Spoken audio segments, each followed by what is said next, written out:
कांग्रेस जो है धर्म की राजनीति करती है, लेकिन आपके दो बड़े नेता हैं सीपी जोशी हैं चित्तौड़गढ़ से, कहते हैं कि बाबर का बच्चा बच्चा भी जय श्री राम कहेगा अगर हमारी सरकार आती है तो। दूसरे कैलाश चौधरी जी कहते हैं, बाड़मेर से उम्मीदवार हैं, वही कहते हैं कि अगर हमारी सरकार नहीं आई तो भारत तेरे टुकड़े टुकड़े गैंग जो है सक्रिय हो जाएगा और पाकिस्तान को घुसपैठ हो जाएगी। यानी कि इससे आपका इन बयानों से क्या मुस्लिम वोट बैंक क्या नहीं झटकेगा बीजेपी को? इससे तो विपरीत है।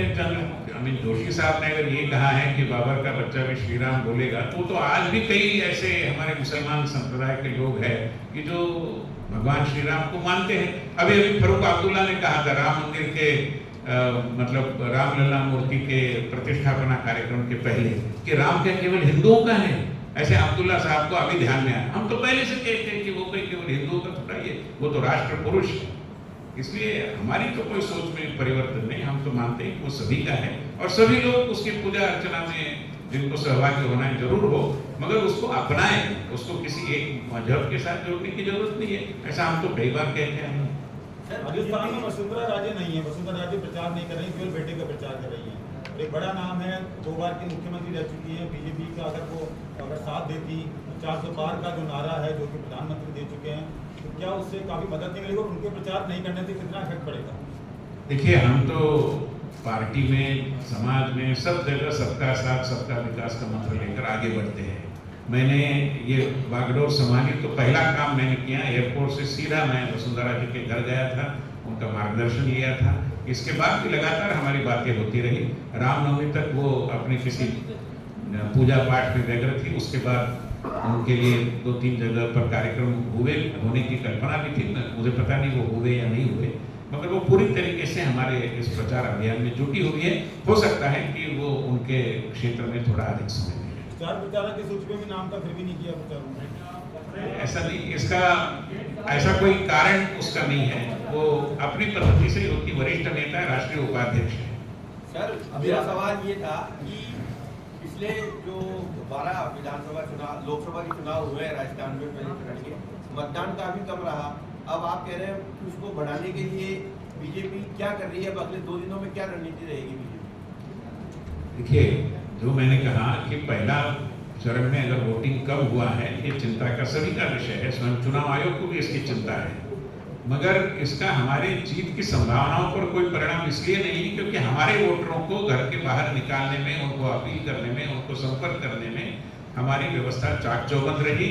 बूथ प्रमुख, शक्ति केंद्र प्रमुख, इन्होंने अपना काम बढ़िया तरीके से किया है।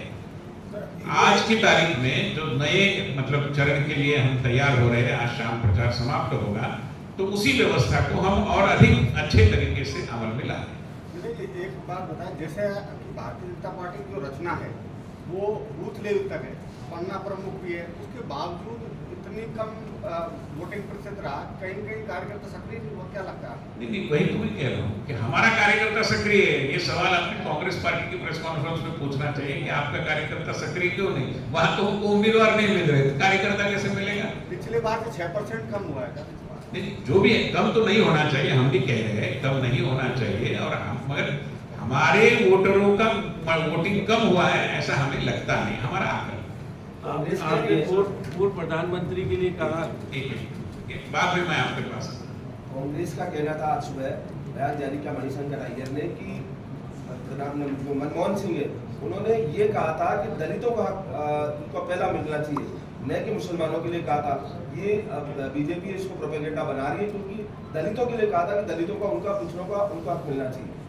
उनका पूरा स्टेटमेंट कल टाइम्स ऑफ इंडिया में और कई समाचार पत्रों में आया है, वेबसाइट पर उपलब्ध है। उसमें स्पष्ट तरीके से लिखा है कि इनके लिए काम करना चाहिए और माइनॉरिटीज, विशेष रूप में मुसलमान, ऐसा शब्द प्रयोग है। तो मैं मानता हूँ कि अभी 2006 के बाद अभी कितने 20 साल होने को आए, फिर भी उन्होंने उसको खारिज तो किया नहीं, विड्रॉ तो किया नहीं। सर पीएम मोदी के 2 स्पेसिफिक स्टेटमेंट्स आए। सर पहला था कि redistribution of wealth to Muslims, people with more children, and infiltrators. एक और स्टेटमेंट आया कि if Congress will voted to pass, they will confiscate the ornaments of mothers and sisters including gold, silver and mangalsutra. Sir इसको attribute किया गया कि ये manifesto का पार्ट है कांग्रेस का, लेकिन सर स्पेसिफिकली मैनिफेस्टो में तो कहीं मिला नहीं। इसमें सर क्या सोर्स हो सकता है कि ये जो specific statement repeatedly PM Modi ने कहा? Thank you. देखिए, कांग्रेस पार्टी के जो नेता हैं, उनकी जो बयानबाजी है, उनके राहुल गांधी, अभी आप कहेंगे कि राहुल गांधी कौन है? राहुल गांधी वैसे कोई नहीं है, मगर मैनिफेस्टो पर उन्हीं का चित्र छपता है हमारे अध्यक्ष जी के साथ। तो इसलिए राहुल गांधी जो बोलते हैं उसको हम गंभीरता से लेने की कोशिश करते हैं। यदि कई लोग उसको सिरे से खारिज करते हैं, मगर हम तो गंभीरता से लेते हैं, क्योंकि वही उनके कुलदीपक है, वही भविष्य बनाने वाले। तो उन्होंने रीडिस्ट्रीब्यूशन की बात कई बार की है और उनके घोषणा पत्र में भी इसके बारे में इन शब्दों रीडिस्ट्रीब्यूशन का उल्लेख नहीं है, मगर ये तर्क लगाया जा सकता है। और इसलिए जनता के मन में जो आशंकाएं हैं, मैं मानता हूं कि माननीय प्रधानमंत्री ने परिवार प्रमुख के नाते उसी को उद्गार दिया।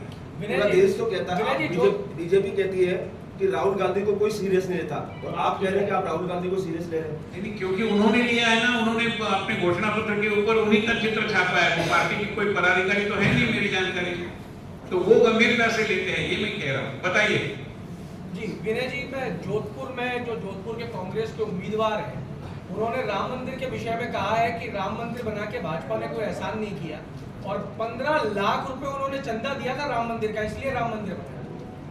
पता नहीं, मुझे समाज के कई लोगों ने चंदा लिया, उनकी क्या विशेषता है? कई लोगों ने नाम भी बताए नहीं, चंदा देने वाला ऐसा बोलता भी नहीं कई बार, मगर बाकी जो अनाप शनाप बातें उन्होंने की है, आपने देखा उनका वीडियो।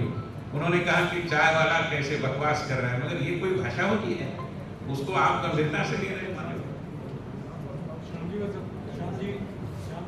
ये राजपूत समाज अभी तक नाराज है क्या आपसे? राजपूत समाज के लिए सुलह के लिए क्या इस तरह की बातें हो रही है? देखिए, हम समाज को इस तरीके से मतलब विभाजित रूप में देखते नहीं। पूरा मतदाता एक मुष्ट होकर, और उसमें हमारे सभी समाजों के बंधु हैं। मैं कोई 5 लोगों समाजों का नाम लूँ और बाकी 6 बच जाएंगे, तो मैं वो नहीं करूँगा। हमारी धारणा है कि पूरा समाज, इसमें आपने जिस समाज का उल्लेख किया वो समाज भी है, सारा समाज पूरे देश भर का प्रधानमंत्री मोदी जी को फिर एक बार शपथ ग्रहण करते हुए देखना चाहता है। लेकिन मानवेंद्र सिंह द्वारा कहना कि माफी मांगनी चाहिए उनको साथियों को। सॉरी, मानवेंद्र सिंह जो आपके अभी शामिल हुए कांग्रेस से बीजेपी में, उन्होंने कहा है कि माफी मांगनी चाहिए रूपाला जी को, माफी मांगनी चाहिए। तो रूपाला जी ने कई बार मांगी है।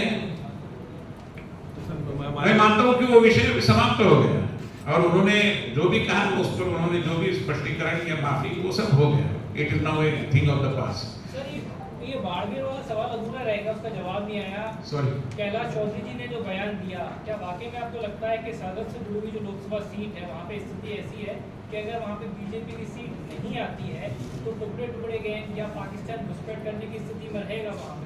देखिए, इसमें मैंने कुछ बहुत ज्यादा कहने की जरूरत नहीं। सोशल मीडिया में इसके बारे में बहुत सारा आया है कि कैसे एक कैंडिडेट लंदन गया, कैसे उसकी मेजबानी की गई, कैसे उनके साथ कौन कौन लोग थे, और कैसे पाकिस्तान के एक मौलवी ने किस कैंडिडेट को वोट देना चाहिए, इसके बारे में बातें की।